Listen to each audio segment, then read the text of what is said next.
Muy buenas tardes. Muy buenas tardes a todos.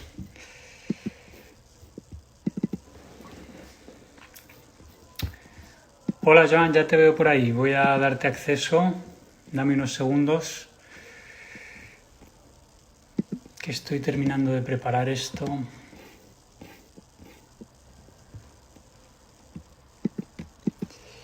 Vale, bueno, hoy vamos a hablar de Myanmar, de Birmania, como sabéis, que hemos ido anunciando toda la semana.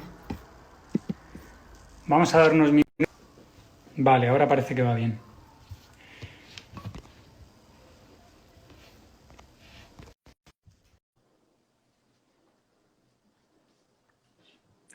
Hola Puchi, hola Rubén, bienvenidos.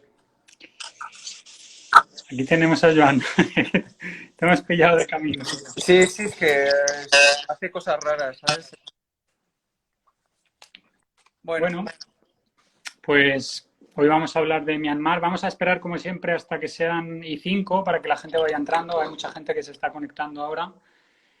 Y bueno, vamos a hablar de un país que a mí me gusta mucho. Yo la primera vez que fui en 2016, quizá no tenía muchas expectativas para lo que luego pude ver allí, pude disfrutar. Y eso que solo conocí una parte muy limitada del país, fue un viaje de 15 días, pero me sorprendió muy gratamente.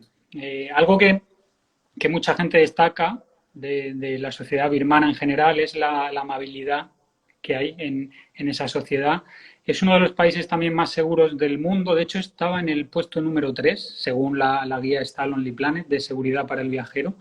Y es cierto que esa amabilidad es algo que a todos los grupos que hemos enviado siempre eh, lo destacan, ¿no? Es un país también con un pasado político complejo, ¿no? Tuvo bueno, primero fue colonia británica de la llamada Inglaterra, junto con la India, ¿no? La Inglaterra Índica, o ¿cómo se llamaba esa zona? Tenía un nombre a nivel administrativo.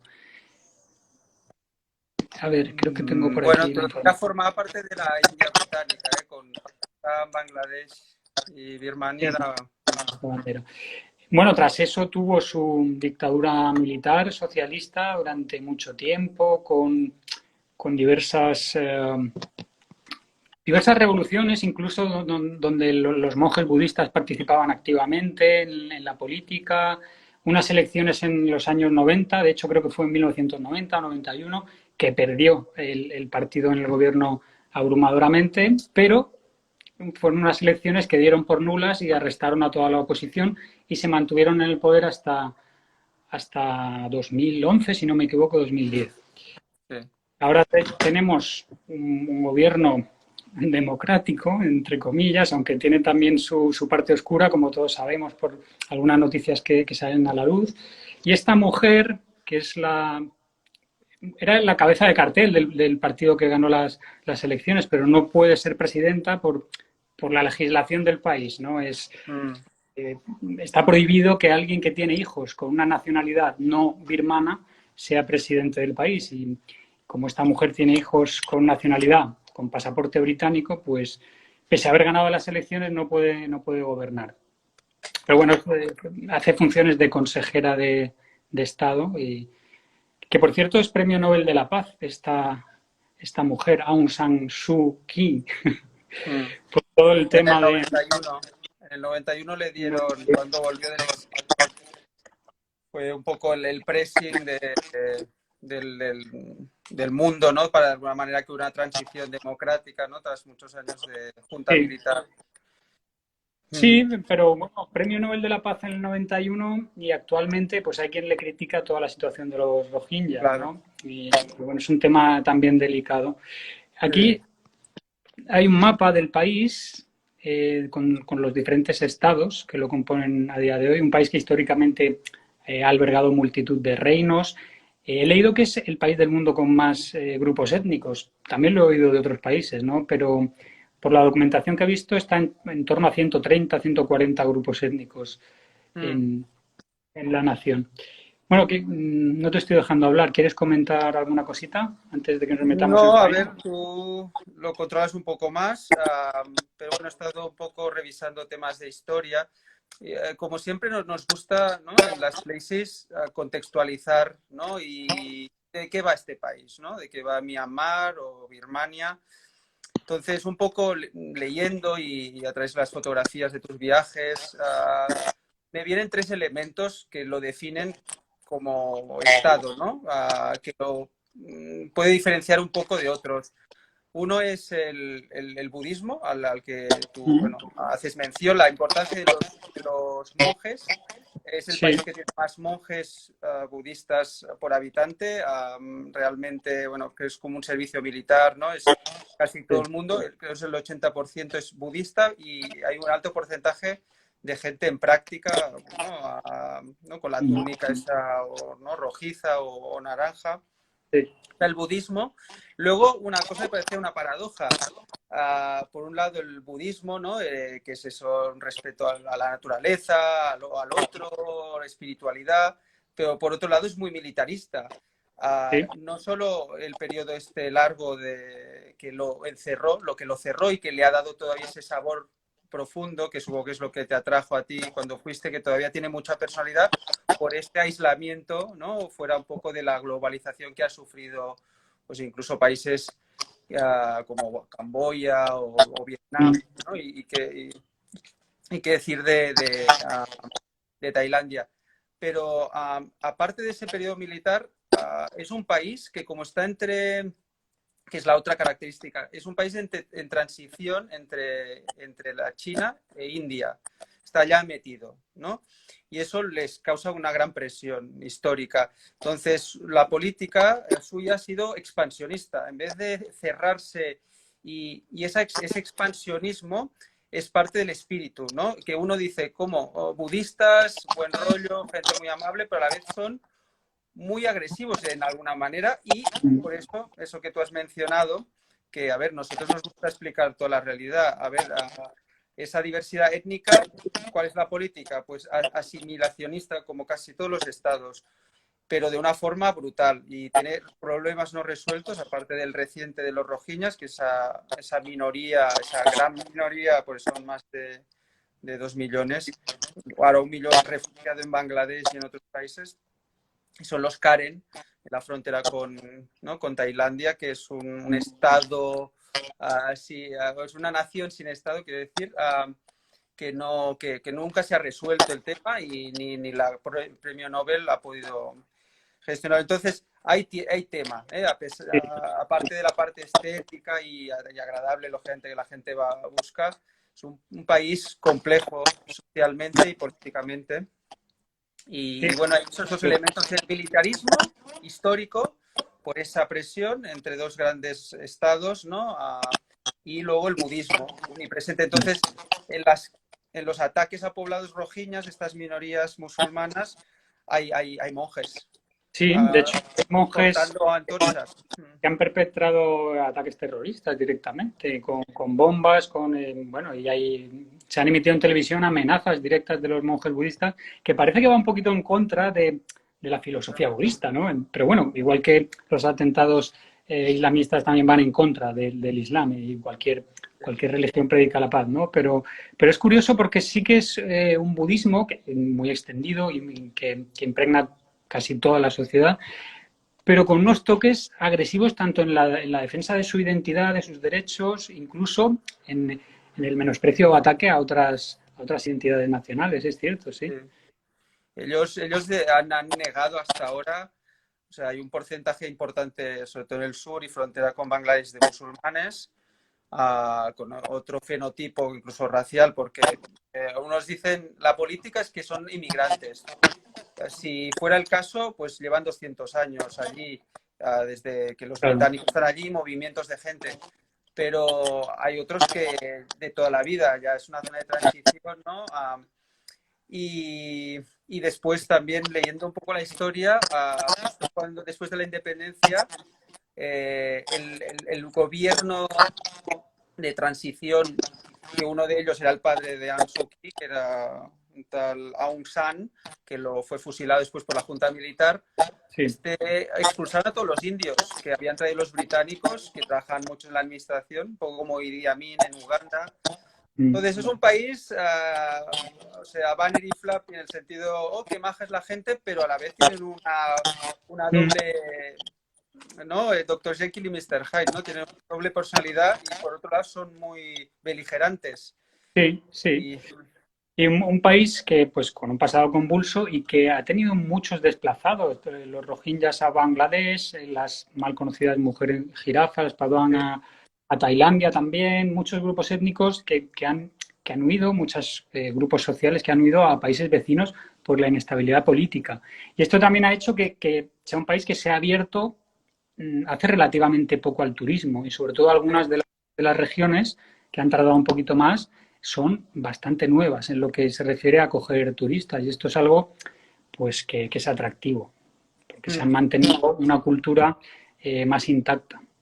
de hecho, tú cuando, que lo hablarás supongo, pero para la región tribal más fronteriza hacia, ¿no?, la India, el Chin State, ¿no? Allí pues fue un poco más complejo, tanto por conseguir información, ¿no?, tu Sí, primera prospección, como los permisos.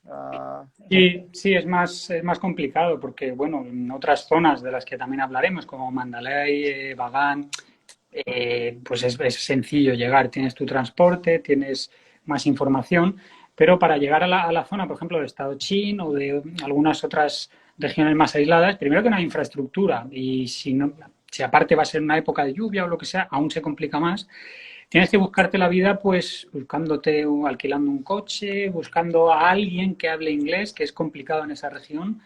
Mm, Y luego, pues, como siempre, hacer un poco de investigación, llevar fotos desde aquí, buscando algo, una estética, un lugar, algo ujú. que alguien pueda identificar con una imagen y pueda llevarte hasta esos lugares, esas personas y esas tradiciones o esas arquitecturas o lo que busquemos. Entonces fue difícil, pero fue también bonito y emocionante. Aparte nos llovió, tuvimos que ir en moto por caminos que pues, pensábamos que nos íbamos a matar, atravesando esos puentes de madera por ríos bravos en mitad de la montaña. Es una aventura, una experiencia bastante chula. Mm. Y bueno, pues no sé, podemos empezar, si quieres, bueno, por el principio, por Yangon, ¿no? Eh, Yangon a mí es una ciudad, bueno, es la ciudad más poblada del país, a pesar de que no es la capital, ¿no? Pero es la ciudad más grande y más poblada de Birmania. Y es una ciudad que se caracteriza primero por una mezcla de arquitectura colonial británica, hay algunas cosas interesantes por ahí. Por otro lado tienes rascacielos modernos Ujú. y en otras regiones casitas de madera antiguas y todo lleno de pagodas, de pequeños templos budistas o algunos muy grandes, todos de oro, ¿no? Ujú. Y luego lleno de mercados y de lagos. Es una ciudad que a mí me gustó mucho. A la gente no le suele gustar, no entiendo por qué, pero yo vi ahí que daba mucho juego y mucho pie a callejear y a perderte por allí, comprar en un mercado, visitar una pagoda, en fin, daba mucho juego y luego tenía muchos contrastes. Mm. Y en esto que comentas de los nuevos edificios, la nueva arquitectura, de alguna manera se ve, se huele de que la política va a ser, ¿no?, de destrucción del patrimonio antiguo o todavía es suficientemente grande lo antiguo como para resistir o se está sustituyendo lo viejo por lo nuevo. Yo creo que convive, esa es la sensación que me dio. Luego es que aún hay cierta bicefalia política, porque pese a que haya habido un cambio de régimen, realmente las grandes fortunas, grandes empresas están aún a manos de exdirigentes de este poder militar que hubo durante la dictadura. Entonces hay un poder político y luego un poder fáctico económico y esa bicefalia también hace que hay algunas cosas que no se puedan solucionar aún a nivel social y que puedan convivir dos mundos también a nivel social. El mundo económico empuja muy fuerte, además creo que Birmania está geopolíticamente en un buen sitio para comunicarse con Asia Central y con el sudeste asiático. Pero por otro lado, bueno, pues hay activistas de derechos humanos, hay una tradición budista muy arraigada, mucha diversidad étnica y que creo que se mantiene. Yo la parte antigua, es decir, de casas de madera, todos los templos budistas, convivían bastante bien. Y Ujú. bueno, luego están los problemas típicos de cualquier gran ciudad asiática, el tráfico. Es muy difícil moverse por ahí en coche. Y se crea esta imagen también típica de la pagoda, creo que tengo por aquí alguna foto, la pagoda de oro impresionante y un atasco de coches brutal a las puertas. Y bueno, es una ciudad de contrastes. Mira, aquí creo que tengo alguno. A mí me gustó mucho. Es intensa, calor húmedo, olor a contaminación en algunos momentos, pero vas por la calle, te encuentras un niño, un monje budista niño, un mercado de frutas en mitad de la calle. Sí, Es un creo sitio para dedicarse mucha un tiempo. gente a veces tenemos, no todos, a veces como conceptos, ¿no? De que bueno, los centros urbanos son agobiantes, que no aportan poco y que uno quiere pues desconectar, irse ya a las zonas rurales, donde va a ver lo auténtico. Pero yo estoy de acuerdo contigo que las ciudades, los centros urbanos, pues explican mucho del país y, bueno, y en este caso que hay tantas capas, ¿no? Tanto de niveles de arquitectura y de barrios y tipos sociales, ¿no? Vale la pena pues dedicarle un par de días, ¿no? Y explorar y descubrir los Sí. rincones escondidos. Sí, yo creo que Yangon es un sitio para dedicarle un par de días como mínimo y como suele ser el puerto de entrada al país, ¿no? Se suele entrar por el aeropuerto de Yangon, pues quizá al principio, al final del viaje, se le puede dedicar ese tiempo. Luego, bueno, ahí también dicen que en la gran pagoda de Yangon hay unas reliquias de Buda del siglo VI, hay mucha leyenda, mucho misticismo, con parte de realidad y parte de fantasía en muchos lugares del país y, bueno, como en todas partes, ¿no? Tenemos también este lugar. Yo este sitio no lo conozco, es la Gran Piedra Dorada, que está un poco al sur, ya un poco más cerca de la costa del país, que es un sitio sobre todo que es el segundo sitio de mayor peregrinaje del país por parte de los propios birmanos, de los propios monjes budistas. Ahí también hay su parte de leyenda, ¿no? La leyenda dice que esta gran roca, un lugar de culto, se conserva medio suspendida en el aire gracias a un pelo de Buda que mantiene la estabilidad, ¿no? Sí, sí. De la roca.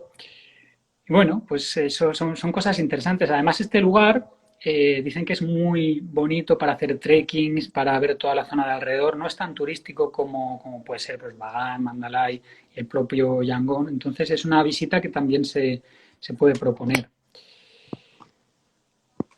Bueno, eh, cosas características del país. También hay algo que llama mucho la atención de la gente cuando lo visita y es esta... Ay, no sé si se ve ahí. Bueno, estas pomadas que se usan en la cara por parte bueno, de mujeres, hombres y niños, es como una crema que se ponen en la cara y lo lleva el 60-70% de la población, lo llevan. Es lo que se conoce como el Tanaka, es un cosmético amarillo y lo hacen lo utilizan como, porque bueno, dicen que es bueno para la piel, está hecho de origen natural, de origen vegetal. Y ¿Y también tanto protege hombres como mujeres lo llevan? hombres, mujeres y niños, sí, sí, sí. Y están con toda la cara embadurnada de este potingue. No tengo ninguna otra foto, pero bueno, buscándolo se ve por ahí. Lo que te iba a preguntar de un poco la imagen que uno tiene, ¿no? Buscando países con personalidad. Yo tenía presente que hasta hace poco, no sé si sigue siendo dominante, que la mayoría de hombres llevaban falda, ¿no? Yo no sé si eso sigue Sí. predominando o ya se ve una sustitución por pantalones occidentales. Eh, en la capital y en las grandes ciudades no, en Mandalay, en Yangon, la mayoría de gente va con tejanos, pero en las zonas rurales todo el mundo va con el logi, que se llama, que es una tela que se enrolla en forma de falda. De hecho, yo me traje dos de allí, que luego no he vuelto a usar, las tengo ahí en el armario, pero Pues es un poco tu estilo, ¿eh? sí, no, pero es cómodo, es un trapo enrollado y ya está. Sí, sí, se sigue utilizando, la mayoría de los hombres lo llevan en las zonas rurales. Y bueno, a mí en este viaje que hice, que de hecho tengo la ruta que hice más o menos por aquí, bueno, aquí están todos estos puntos que recorrí. Uno de los primeros sitios que visité, que a mí me pareció muy interesante, es la zona de Loicao, que es una zona montañosa en la cual hay algunos templos budistas eh, diseminados por la montaña. Es una zona tranquila, tampoco muy turística, y ahí puedes ver, pasar un par de días, 3, lo que quieras. Puedes ver a los monjes jóvenes, que sobre todo están en formación en esa región, pues hacer su día a día. Y la verdad es que puedes estar allí, nadie te molesta, viendo sus labores diarias, cómo comen, cómo juegan al fútbol. Tengo aquí una foto de 2 niños jugando al fútbol, y pasar ahí un par de días es para mí muy recomendable. Y eso queda cerca de Kaku, que Kaku es eh, uno de los templos que más me ha impresionado. También, no de las zonas más turísticas, estos son eh, estas pequeñas pagodas. Bueno, ¿cómo se llaman? Tiene otro nombre, Tupas, ¿no? ¿no? Exacto, stupas, porque son las que no se puede entrar dentro. Y hay cientos de ellas, más o menos juntas, en una superficie amplia, y arriba tienen como unas campanitas, ¿no? Y cuando hace un poco de viento y te estás entre estas estupas, empiezas a escuchar cientos y cientos de campanas sonando mientras estás Es como un recorriendo. bosque fantástico. Sí, sí, sí, un bosque que te envuelve el sonido de las campanas, la brisa, las piedras antiguas. Te invita a meditar y a pasar un tiempo contigo mismo, andando tranquilamente por ahí. Y es un sitio muy chulo, muy chulo. Y es muy grande y no suele haber nadie. He estado un par de veces y no me he encontrado con ningún turista. Entonces son pequeñas joyitas que uno va apuntando para cuando vuelva, y a la que podemos llevar a los grupos que organicemos. En 2021 sería la idea de organizar un grupo, ¿no? Para noviembre quizá, que es buena época. Nos evitamos la época de lluvias. Y bueno, pues ahí cerca también, bueno, en la frontera entre el estado Shan y, y el estado... ¿Cuál es el que está al sur del Shan? Bueno, yo Aquí. tengo aquí un mapa, Shan, Kayak, el kayak, ahí aparece Loikou, que es el sitio del que he hablado. Un poquito más al norte, justo en la frontera, es en teoría la zona de estas mujeres eh, jirafa. de cuello largo, ¿no? Que son de la tribu Kayan y tienen... Sí. Son de hecho del gran grupo Karen, de hecho hablan un dialecto Karen, ¿no? Entonces Uh-huh. las zonas. Sí, sí, que eso de hecho, para aportar algo visual, antropológico, de que era Estamos. una tradición que tendía, bueno, es esa generación de esta mujer que tenemos, ¿no? 50 y algo, tirando a 60, y que, bueno, porque, como comentaste, que la mayoría de estas etnias, o Padaun o Kaya, o tienen varios Sí. nombres, ¿no? Y popularmente mujer jirafa, se trasladaron a campos de refugiados de Tailandia, y los tailandeses, como son muy business, pues empezaron a organizar lo que se llaman, pues, safaris humanos a las minorías étnicas, que todas eran de reciente implantación allí por el conflicto birmano. Y daba tanto dinero, ha dado tanto dinero el tema este de ir a visitarlas, que se recuperó una tradición que estaba en decadencia. Sí, sí. Y de alguna manera Birmania, que ha estado cerrada, eso se estaba perdiendo, aunque era el origen, ¿no? de esta tradición de control o de feminidad en el grupo, ¿no? étnico. Pero ahora parece ser, por las imágenes que veo, pues empieza también a haber un revival porque entra dinero en las familias, ¿no? Sí, pero bueno, esto es cierto que muchas se desplazaron a la zona del Triángulo de Oro, ¿no? El norte de Tailandia, la zona de Chiang Mai, Chiang Rai, se pueden ver en lugares turísticos, ¿no? Pero en esta zona de Loicao, si tú te adentras y vas a los poblados, pues se las ve con estos aros en el mercado, por las calles, no vendiendo nada, sino haciendo su vida. No es tan difícil de ver, ¿eh? Se pueden ver. Luego, obviamente, las que están al lado de la carretera, pues bueno, están para la foto, etcétera, etcétera. Pero aquí aún se conserva algo de esta cultura. Luego, tú tienes noción del porqué de esto, porque como siempre que se habla de este tipo de tradiciones, aparecen las mismas explicaciones. Es para afear a las mujeres, para que no estén...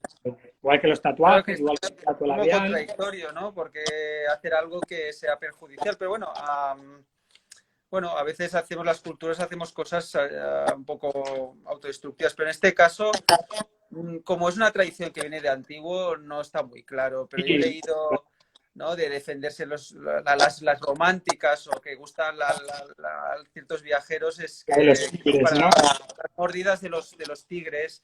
Sí, Pero yo lo encuentro, yo al final veo todo una especie de identidad, es identitario, es feminidad, sí, control, no deja de ser los tacones, ¿no? De estas mujeres pues les impiden una movilidad fácil, les jode la espalda, mm, y lo siguen llevando por un motivo estético y de sí, belleza o de feminidad. Y ellas, yo creo que también lo llevan sobre todo las mujeres. Este metal era difícil de encontrarse en su época. Yo creo que eso forma parte de una élite. Gente que no trabaja tanto en el campo, aunque se pueda. No, yo he visto gente con los aros estos. Y una cosa que a veces que hay esa duda, ¿no? Que alargamiento de cuello, no, es bajada de hombros. Hay de hecho la una National clavícula. Geographic del 84, creo, que le hicieron radiografías, ¿no?, a mujeres, y el cuello es igual que nosotros, simplemente que los hombros por el peso se baja y da la sensación de que, bueno, ha habido como una separación entre las vértebras, pero eso no, porque, bueno, causaría, pues realmente hay algo, un efecto sin duda, pero ha habido casos que se lo han sacado. No es la única etnia del mundo que tiene una práctica parecida, ¿no?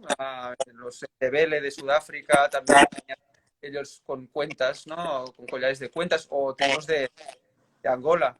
Que yo he visto mujeres que se lo han sacado, que se han convertido al cristianismo, y eso como es pues una relación con el mundo animista tradicional, y les queda como el cuello más alargado, pero es un efecto Sí, óptico, es en los sí. hombros bajos. Claro, más que nada es por el peso, hace que la clavícula se hunda hacia abajo. El cuello puede tener la misma longitud, pero claro, si separas los hombros hacia abajo da esa sensación. Eh, el peso, según he leído, está entre 5 y 10 kilos, lo que puede llegar a pesar este collar. Se lo ponen cuando tienen 5 años y luego se lo van cambiando cada 3 años por uno más extenso. Que otro de las leyendas urbanas es que no se lo pueden quitar porque se pierden, Sí, se mueren, ¿no? Yo las he estirar visto. el cuello así, pero no. No pasa nada, en principio se lo pueden quitar y no hay ningún problema. Entiendo que pueden tener el cuello más débil a nivel muscular, pero Claro, no, porque lo han movido menos o pueden tener más frágil, pero... claro, pero no se van a morir por ¿Y ello. tú viste niñas, o sea, ya con aros Sí, o llegaste sí, a ver? de hecho tenía alguna foto, pero no la tengo aquí preparada. Vi a niñas que tenían como 3 o 4 aritos pequeños solo. En Ya. principio no todas las mujeres se ponían estos aros, tenían que darse una serie de coincidencias un poquito místicas para que ocurriese. De hecho, únicamente se les ponían estos anillos a las que nacían un miércoles de luna llena. Luego esto, pues en algunas comunidades no era así y tal, pero en Ya. principio parecía que se iba haciendo así. Como todo, el gobierno ha hecho presiones para que deje de hacerse esto y pues últimamente se practica menos, pero está vivo, se puede encontrar por la región, ¿eh? Ujú. Y bueno, pues sí, el motivo. Yo también he leído antropólogos o aficionados a la antropología que hablan de que era una protección para los tigres, ¿no? Contra los tigres. Esto tiene algunas lagunas, ¿no? Porque entonces, ¿por qué solo las mujeres y por qué solo en un Claro. grupo étnico concreto, etcétera? Lo que sí está claro es que es algo identitario, como todo lo que es así tan vistoso a nivel estético y que es tan concreto de un grupo étnico es identitario. Y seguramente también marcador de nivel social, porque al final es un collar llamativo, dorado, ¿no? Entonces, pues para embellecer o para marcar ese estatus social. No, y esto si desapareciese, como por ejemplo ha desaparecido el doble plato labial en la tribu Sara del Chad, se sigue hablando de esa tribu cuando ya han muerto las últimas ancianas con esta práctica como la tribu del plato o la tribu pato, ¿no? Porque le recordaba un pato, era el nombre despectivo. Y este grupo, de hecho, hablan Karen, como el grupo que el contrapeso político, bueno, es un grupo que todavía no está tratado de paz, pero bueno, una zona que todavía no se ha pacificado del todo, y ellos, los Palaun, hablan la misma lengua. No son, o sea, es el mismo grupo no lingüístico, pero esa costumbre de esa minoría, ese subgrupo, ya los separa. Y bueno, y eso los acompañará para siempre, porque eso es muy impactante realmente visualmente, ¿no? Para Sí, el extranjero. sí, sí, sí. Bueno, por aquí están comentando, Juana dice que, que cuando comen un yogur tarda 3 días en llegar al estómago. Bueno, y Eva pregunta que si el revival de Mujeres Jirafas se debe al turismo. Pues bueno, en gran parte, como ha comentado Joan, sí, sobre todo en la zona con Tailandia, fronteriza con Tailandia, porque es donde más turismo hay, en comparación con Birmania, que aún recibe poco turismo. Aunque se está poniendo de moda este destino, y no me extraña porque creo que es muy potente. Sí. Yo en el reportaje este de los años 80 de National Geographic, era la generación, o sea, las mujeres más jóvenes que aparecían en ese reportaje, como esta señora, hace pues 35 años, pues esta mujer tenía pues, ¿no? Pues 15 años y ya empezaba a tener el cuello, ¿no? O esa sensación de, de jirafa, ¿no? Un poquito. Y ya no, ya decían que se había parado, al menos yo lo recordaba, y yo creo Pues que hay un punto, como ahora ha venido, ¿no? Hace pues 20 años de una cierta democratización, de relajación, de menos presión de los militares y la entrada, ¿no? del turismo, creo que se verá, es como la ropa. Yo veo que hay como un orgullo de mantener la ropa tradicional, también ayuda pues que bueno, atraiga la mirada del fotógrafo, que se pueda vender esa ropa. Y bueno, es uno de los fenómenos a veces, pues de alguna manera pues, positivo del turismo cultural, ¿no? De que claro, aquí habría también saber el debate de la que estas mujeres, bueno, de alguna manera tienen una vida menos, menos, pero bueno, ahí entramos en un debate complejo, ¿no? Y lo de siempre, ¿eh? El relativismo cultural, ¿no? De la óptica que se ven las cosas. Pero bueno, sin duda eso atrae a la gente. A Tailandia era una de las excursiones, recuerdo que fui con mis padres, y no quisieron ir porque ya había esa idea de gente allá posando y poco, pues, un poco incómoda la situación. Aquí, como tú dices, bueno, la gente vive en los poblados, es todo mucho más relajado porque es su zona natural, pero bien, el turismo cuando empiece a ser pues más masivo, pues se creará pues otras fórmulas de relación, ¿no? De comunicación. Pues sí, bueno, de aquí nos podemos desplazar a otro de los puntos míticos del país, el famoso lago Inle, ¿no? Mm. Un lago bastante grande y lleno de vida. Ahí, sobre todo, es conocido por los fotógrafos, que hay muchas fotos de estos pescadores, ¿no? Que utilizan estas redes tradicionales hechas con madera.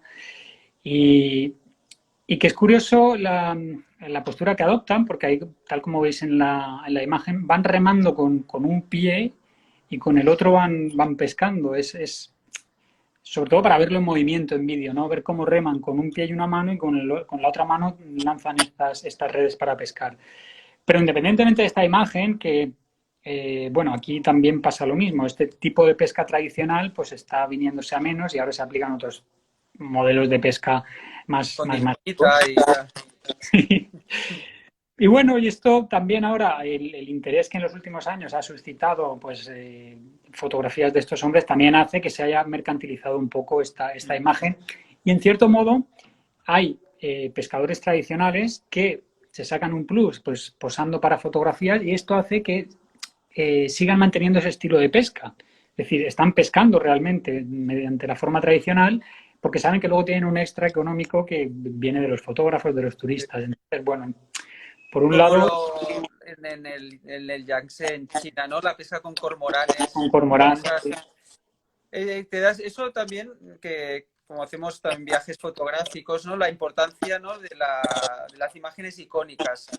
El ser humano tiende, pues llama mucho, ostras, esa imagen que me impactó, la quiero reproducir. A veces sin mucha reflexión, ¿eh? De decir, mira, me encanta. Y es que eso ya dejé de hacerse hace 15 años por cambios socioeconómicos, no me importa, lo quiero. Entonces, bueno, se crean pues, unos Sí, fenómenos curiosos que a mí personalmente pues no me acaban de... Pero, ostras, es interesante bueno, y tienen una cierta fuerza, pero es que, claro, sí. A mí eso, me ¿no? fascina ¿Qué cómo es lo mantienen, natural y qué es lo... ya, bueno, no hay nada natural 100%, Ya. ¿no? Esto, Mm. pero me fascina cómo mantienen el equilibrio en un extremo de la barca, o sea, el contrapeso lo tienen perfectamente controlado, pero tienen una habilidad para mantenerse ahí a una pierna en el extremo, en la última maderita de la barca. Pero bueno, todo el entorno del lago Inle es muy interesante. Ahí se pueden hacer trekkings de 2, 3, 4 días y luego hay mucha vida en torno al lago. Tienes pues las construcciones elevadas, ¿no? A las cuales se accede mediante una barca, ¿no? Es como pasa en Benín, ¿no? En esa ciudad también, en la Avenida Africana que llaman, bueno, pues son ciudades construidas en zonas inundadas, en lagos. Y se puede pasar entre las casas, hay como especie de calles, tipo Sí, como sí, sí. canales, o están todas al lado de la costa.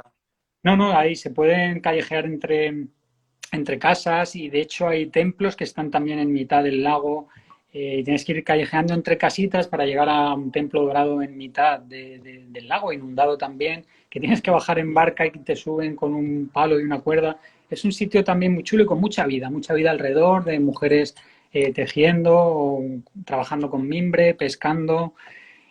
También un sitio para pasar 2, 3 días y alquilar una bicicleta o hacer un trekking y empaparte un poquito más allá de las icónicas imágenes de los pescadores, que está bien verlo y que es curioso, pero hay mucho aquí también para Es un descubrir. pequeño país como lacustre, ¿no? Dentro de...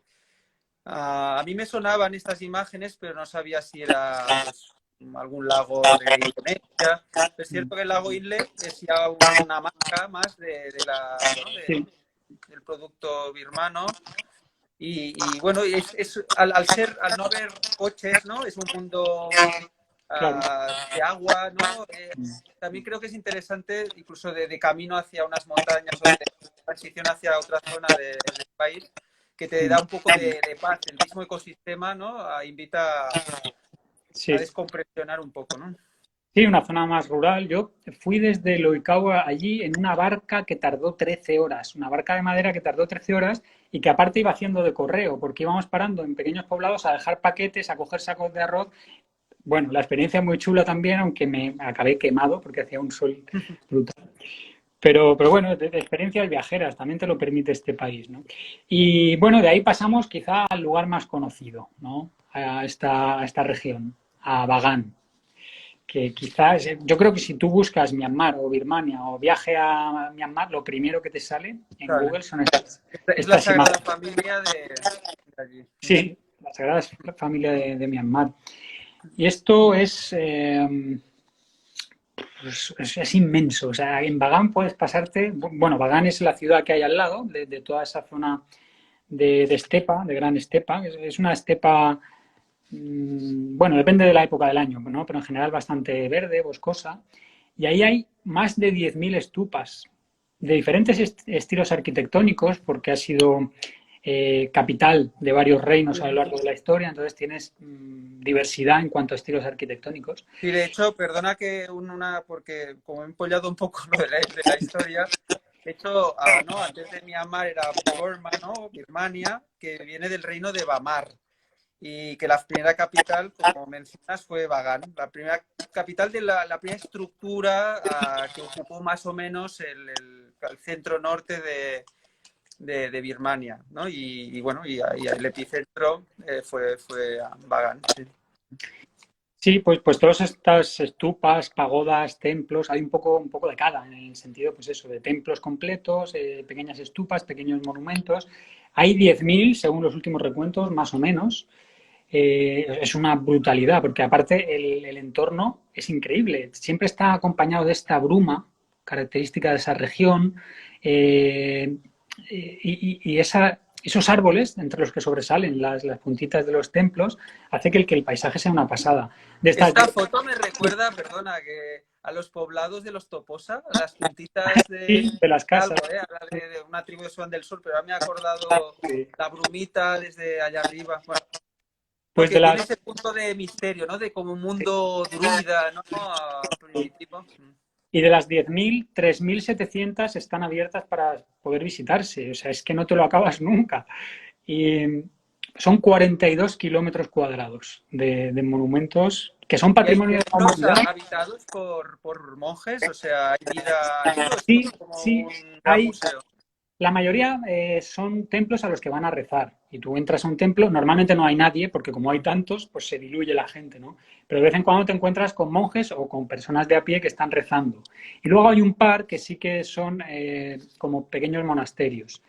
Bueno, esto es una foto que tomé en uno de los monasterios, desde donde se veían pues el resto de templos. Y como digo, son 42 kilómetros cuadrados y está considerado Patrimonio de la Humanidad por la UNESCO desde hace, creo que menos de un año, desde el año 2019 a mitad o a finales, está considerado Patrimonio de la Humanidad. Entonces, aquí, bueno, pues aquí puedes dedicar el tiempo que quieras realmente. Se alquilan motos eléctricas, que es una buena forma de recorrer la zona, porque en bici no acabarías nunca y coches no pueden circular. Entonces, con pequeñas motos eléctricas, que yo nunca había cogido una hasta que llegué aquí, pero es fácil de conducir una moto, te puedes pasar días y días recorriendo, perdiéndote, dejando perderte, como se dice, ¿no? por estos rincones. Y creo que es una experiencia también, pues de nuevo, un poco mística, un poco de encontrarte contigo mismo en un paraje natural, en un paraje artístico a nivel arquitectónico y en una cultura budista, en una cultura diferente. Entonces, merece mucho la pena también. Ujú. Y bueno, de aquí vamos al que fue el momento álgido para mí del viaje. De aquí fuimos al estado Chin. Como he dicho al principio de la charla, nos costó bastante llegar. Era época de lluvias, carreteras muy malas, tuvimos que hacer autostop, coger motos, hasta llegar a Mindat, que es una de las poblaciones que, que son como puerta a este estado Chin. Es una región muy montañosa, verde, más o menos difícil acceso, y ahí sí que puedes hacer pues, un trekking para adentrarte en la cultura chin. También tenemos estas casitas de madera que son típicas de allí, elevadas, porque ahí hay lluvias monzónicas. Y a ver qué tengo yo por aquí. Bueno, tenía alguna fotografía de algunos pequeños templos animistas hechos con huesos y calaveras, lo que pasa que no la localizo ahora. Y lo más icónico es esta estética de tatuajes faciales, de la que hemos hablado ya esta semana en redes sociales. Esto que se ve aquí. Si quieres comentar algo que seguramente... Bueno, yo primero me emociona mucho siempre que veo una... A ver, aparte de tú sacas muy buenas fotos, pero para mí esto es muy emocionante, ¿no? Porque yo veo una mujer de estas y me recuerda una estética como de los tatuajes que hacían los inuit, ¿no? Los esquimales ¿no? Del norte, bueno, de Alaska y del norte de Canadá, de Groenlandia, y que ha desaparecido allí, hay revival. Bueno, hay el apartado arte. A veces las fotos tuyas no se ven porque se ve no sé, Claro, claro, veo tu sí. carita. Vale. Voy a dejar esta porque la otra no se ve, sí.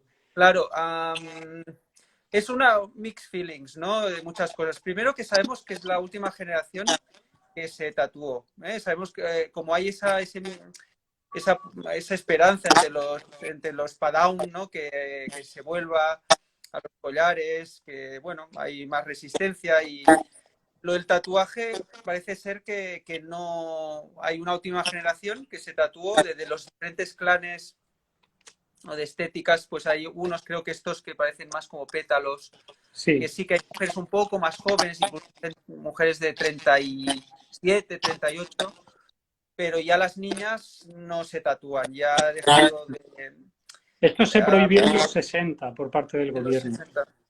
Claro, en los 60 y algunas familias, si hay gente pues de tu edad, esta gente pues se tatuó en los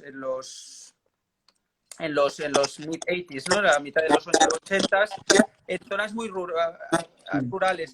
Pero por ejemplo, los que son en forma como de telaraña, ¿no? De alguna manera, quizás son de los más impactantes o los que casi toda la cara está pigmentada, ¿no? De azul, como esta mujer mayor. Eso pues ya se acaba. Sí, Entonces, sabe mal, ¿no? A ver, los que nos gusta la diversidad cultural y las estéticas propias, ahí tienes pues un festival estético diferente el que en Asia no encuentras, ¿no? Estos se conectan un poco con los Naga, que están también en Birmania, sobre todo en India, en Nagaland, y que también ahí son las últimas generaciones que lo han practicado. Entonces, bueno, otra vez sale el debate de que se hicieron para que no fueran raptadas las mujeres, pero no tiene eso, lo descartamos. Eran maneras de embellecer el rostro, de comunicarse, mapas de comunicación. Y en cualquier caso, eso se puede investigar. Yo creo que hay un fotógrafo que vive allí, creo que es alemán, casado con una birmana, que ha hecho algún trabajo bastante potente sobre los diferentes estilos. Y supongo que se puede indagar un poco más. Pero en cualquier caso, es como comentas tú, un last place, en el sentido de que cuesta llegar. Es una last culture, ¿no? Es una última cultura que practica una forma de estética, de identidad, de comunicación único. Y que, bueno, y que en los próximos 20 años pues se va a acabar, ¿no? De alguna manera. Y es más, tiene ese elemento de que cuesta llegar, a la que eso pues se facilite todo y se empiecen a abrir albergues, pues perderá ese sabor de última frontera que tú todavía has podido vivir, ¿no? Sí. Pero bueno, es muy interesante y para pasar. Y de hecho, un poco lo que comentábamos cuando estamos ahora diseñando la ruta hasta de noviembre del año que viene, va a tener mucho protagonismo esta interacción y convivencia con estos pueblos, no solo porque son muy interesantes su forma de vida, esa conexión todavía con el mundo de los espíritus, este animismo. Ellos casi todos están cristianizados por lo que un poco he leído, ¿no? Es una reacción contra el budismo, ese colonizador de las culturas de la llanura, de los birmanos dominantes, que imponen también. Es una colonización budista, que es otra curiosidad. Y ellos, como reacción a esa presión, pues se han refugiado en los misioneros, muchos de ellos americanos, ¿no? Que fueron desde la India. Y bien, o sea, la cultura del culto a los antepasados está, o al buey, o animales totémicos, está en decadencia, cristianismo omnipresente. Yo creo que la desaparición del tatuaje es más por ese lado que por mucha presión del gobierno, que creo que los ignoró bastante. ¿No? Como los Karen han sido militares, han hecho atentados, y son muchos, los Chin pues estaban allí en la frontera con India, medio aislados, pero la entrada de la cristianización, a los cambios, ¿no? A la escolarización, y bueno, eso ha matado al tatuaje, ¿no? Sí, sí. Bueno, se siguen viendo allí, se siguen viendo pues estos altares animistas que prácticamente estarán en desuso o se usarán residualmente por personas mayores o quizá con cierta práctica sincrética o compaginada con el cristianismo, etcétera, etcétera, pero sí es cierto que la mayoría son cristianos. Para mí fue el punto álgido del viaje. Pues, ¿por qué? Pues por mis intereses personales. Está claro que habrá quien disfrute con los templos budistas, que a mí también me gustan, ¿no? Pero el hecho de ver estas sociedades con esta estética tan diferente, tan marcada y tan propia, pues para mí fue algo impresionante. Y sí, bueno, siempre sale la teoría, como dices, de que lo hacían para hacer más feas a las mujeres, igual que con las Paduan, con las Mursi, con las Surma. Pero si te fijas, y es algo que hablé con Lars Kruta, que creo que es alguien a quien hay que nombrar cuando se habla de tatuajes tribales. Lars es un antropólogo, un doctor en antropología que ha estudiado los diferentes tatuajes y escarificaciones tribales del mundo. Tiene un programa en Discovery Channel que es Tattoo Hunter. En mi web hay una entrevista que le hice y hablamos durante una parte de esa entrevista sobre esta comunidad. Y él decía que no, la teoría de que era para hacer más feas a las mujeres no era posible porque, si os fijáis, los patrones lo que hacen es resaltar las facciones de la mujer y se adaptan a cada cara para conseguir un efecto contrario. Realmente las dota de mayor belleza. Entonces, simplemente Lars me explicaba que se realizaban este tatuaje como un signo de que habían alcanzado la madurez, ¿no? Y que estaban preparadas para desarrollar labores de mujer, como casarse, encargarse de los niños, cocinar, etcétera, etcétera. Aparte de Claro, como marcador social, o sea, marcador identitario, que eso siempre, siempre sí. está. Para hacer un paralelismo con nuestra cultura, porque a veces para decir, uy, esto para ser mujer, ¿en qué sentido? Bueno, una niña empieza una de las polémicas en nuestra sociedad actual, la de 2020, es las niñas cada vez se maquillan más jóvenes. Que una niña con 10 años se ponga lápiz de labios, ¿no? A pintalabios, crea, es semiótica, ¿no? Semiótica, ¿no? Mucha gente dirá, esto es erotismo, es el nuestro. Entonces, para ellos, claro, el maquillarse es un ritual, es un paso a que ya empieza a estar disponible para el apareamiento de alguna manera. Y ya incluso hay esas teorías de que los labios rojos pues recuerdan pues, pues al órgano femenino excitado, esas cosas, ¿no? Pues de alguna manera todas las sociedades hacemos, no constantemente. Eso es otra más.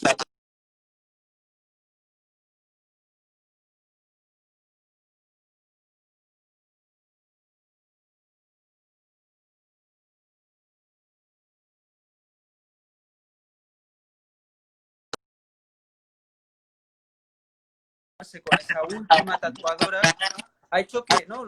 una sobrina de esa mujer o una nieta pues haya empezado a tatuar de nuevo y la gente de alguna manera una cosa que era como vieja, una cosa del pasado, a extinguir, una cosa incluso de sentir vergüenza, han empezado a sentir orgullo y a incorporarlo.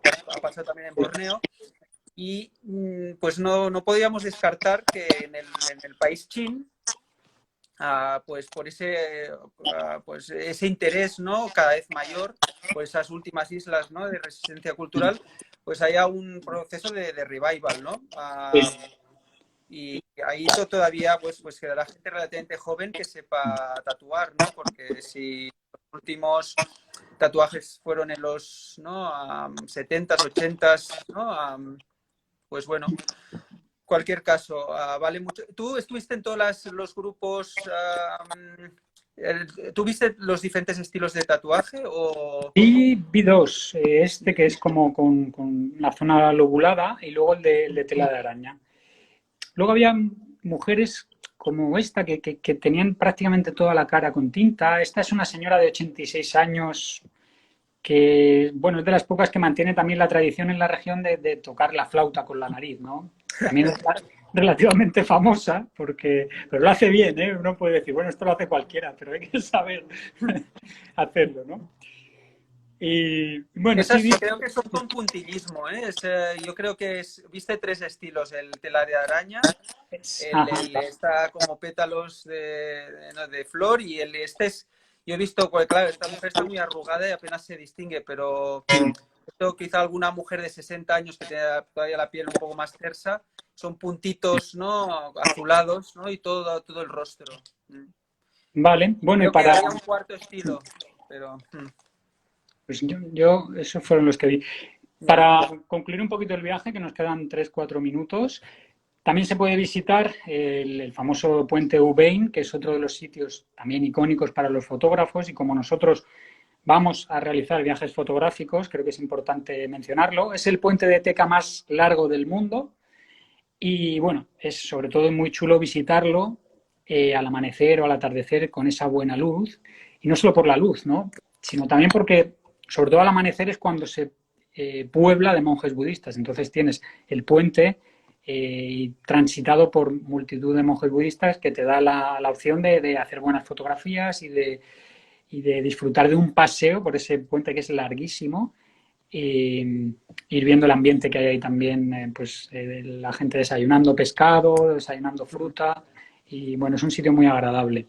Hay algún otro templo, el Templo Blanco, que está cerca de Mandalay, que es un lugar en el que podría acabar el viaje y luego de vuelta a Yangon de nuevo, con los templos y tal. Y simplemente un último apunte, que igual que recomendamos en Camerún, creo que fue, los desplazamientos en tren, en Myanmar también son muy interesantes. Hay muchísima vida en torno a las estaciones y a las vías de tren, hay mucha venta ambulante, niños, monjes budistas, en fin, es también muy, muy interesante.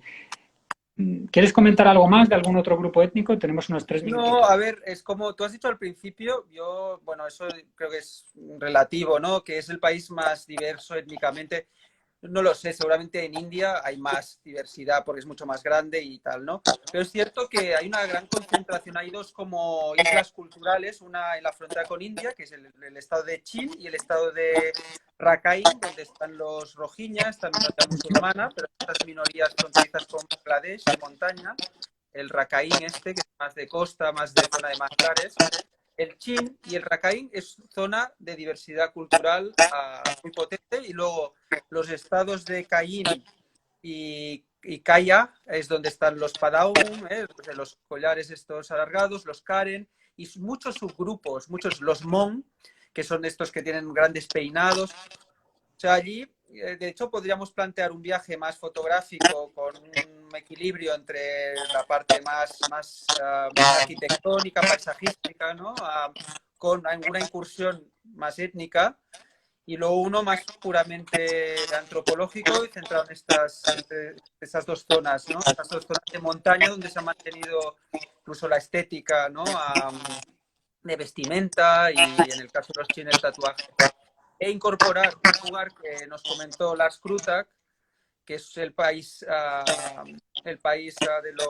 de los Naga, del lado birmano, que allí se ha mantenido el tatuaje de barba, ¿no? de mentón en las mujeres hasta los años 90, y por los misioneros que llegan desde el lado indio, aparentemente ha parado, pero ha parado hace eso, 25 años. Y bueno, o sea que un viaje más antropológico, más enfocado a minorías tribales, y otro pues más fotográfico, combinado con un poquito de todo, ¿no? Como se ha presentado esta charla. Vale, de Lo acuerdo. vamos Pues desgranando y lo colgaremos en la web. en principio Va a ser el viaje se realizará en noviembre de 2021. Si alguien de los que nos estáis escuchando está interesado, pues que contacten con nosotros, con Last Places, y le reservamos una plaza. Pues muchas gracias a todos por estar ahí. Recordaros que volvemos el jueves que viene a las 7 también y hablaremos de Mali, otra de las joyitas del África Occidental. Y nada, no sé si tenéis alguna pregunta rápida, nos queda un minuto, si no, pues nos despedimos ya. Gracias de nuevo por estar ahí. Y nada, nos vemos la semana que viene. Joan, muchas Hasta la gracias. próxima. Chao, adiós. Chao.